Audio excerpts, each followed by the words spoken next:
Hey everyone, welcome back to the channel, and today I'll be installing the PSVSD module on a PS Vita 3G model. If you're not sure if you have a 3G module, check the left side of your PS Vita 1000.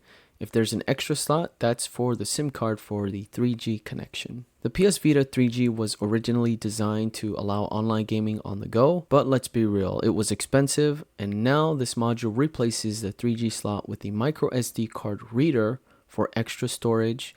And yes, this is a total game changer. This mod lets you replace the proprietary memory card, which we all know was overpriced, and allows you to go up to 1 terabyte of storage. I'll have a link to the part in the description, and I got mine from Tindy, shipped all the way from Mexico. In this video, I'll show you how to easily install the module and remove the 3G part. Now, if you don't have a 3G model but still want that extra storage, no worries. I got my hands on a 3G motherboard from AliExpress, and yes, it worked perfectly. This is an affordable solution if you don't want to buy a new console. Installing this motherboard is pretty straightforward but time consuming. Once I swapped the motherboard, I had to modify my back housing by removing plastic tabs so the back panel could sit properly against the motherboard. After all was said and done, it turned out pretty good and worked perfectly.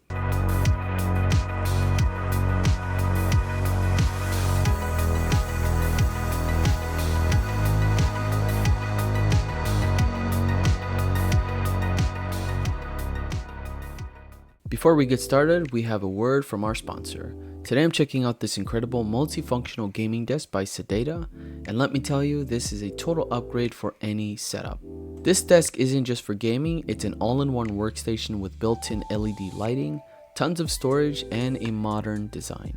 With over 60,000 color options, built-in mic, music sync, and timer function, you can set the mood with just your phone or the included key controller. The do-it-yourself pegboard is perfect for displaying your gear, controllers, headphones, mini shelves, you name it. It's fully customizable to match your style. Down below you got 2 fabric drawers made of breathable material, super lightweight and no installation needed, just pop them in and go. If you need space for your collectibles and speakers, these storage shelves are sturdy and spacious, giving your space that clean pro look. Also included is a built-in monitor stand that gives you a better screen height and posture if your monitor is unable to be adjusted. And you can get dual CPU stands and a convenient headphone hook to keep everything organized. Whether you're editing, gaming, or streaming, this desk is built for performance and style. Check out the SEDETA gaming desk on Amazon, the link will be in the description down below. And trust me, your setup deserves this. Not only is this desk available that I chose from their selection, but there's a ton of options out there with different styles and colors that may suit your style. Big thanks to SEDETA for sponsoring today's video, and now let's get into the guide. Let's begin with step 1, opening the PS Vita. Start by removing the 8 Phillips screws, 4 on the back, 2 on the bottom, and 2 under the accessory port cover. Once those are off, use a tool to pry the 2 halves of the Vita open from the top, where the card slot is. You'll see the battery and back touchpad cables at the bottom. Remove these carefully. Now you've got access to the motherboard. Step 2, removing the 3G module. Next up, we'll remove the 3G module and its cables.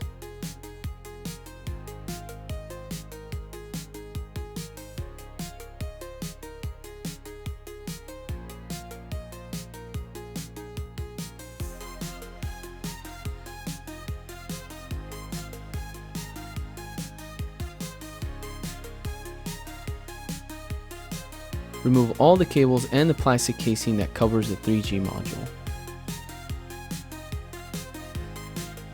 This part is a bit tricky as some screws require a small Torx or regular screwdriver. I'll link those tools below in the description so you have exactly what you need. Just be careful with these small, delicate screws. They can strip easily.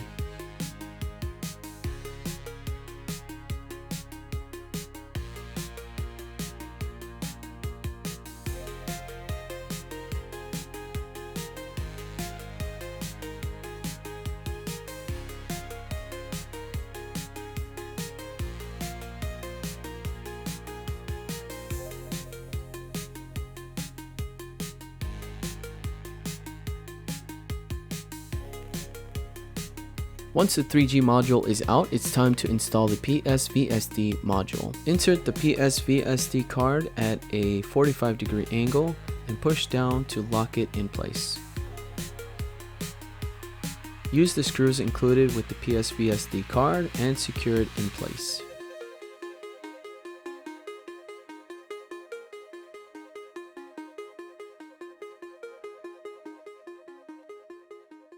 Before you insert your micro SD card, make sure it's formatted to FAT32, or for cards over 256 gigabytes, use 64 kilobyte cluster size.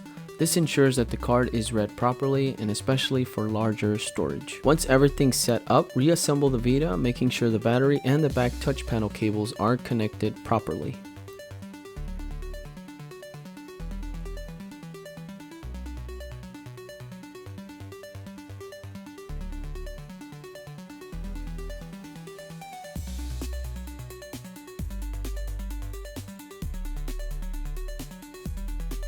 After powering it on, you will see a technical error message. That's normal after removing the 3G module. Let's continue on jailbreaking and installing the USBMC plugin. Now, if you haven't already, make sure your PS Vita is jailbroken and ready for homebrew. Go to your settings under devices and make sure YAMT is disabled, unless you're using an SD to Vita adapter. Now for this part, it's very important that you have a memory card because we will need some type of storage so we can copy over the VPK. Connect your Vita to your PC and download the USBMC VPK, the link in the description. This USBMC plugin will disable the 3G module, patch it, and turn it into a USB storage device.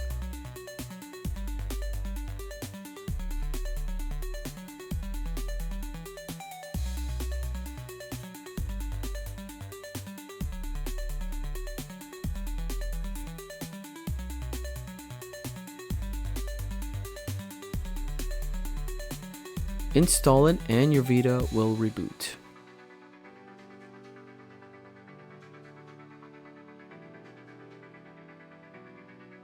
Once it's rebooted, your PSVSD module will be mounted at UMAO as extra storage.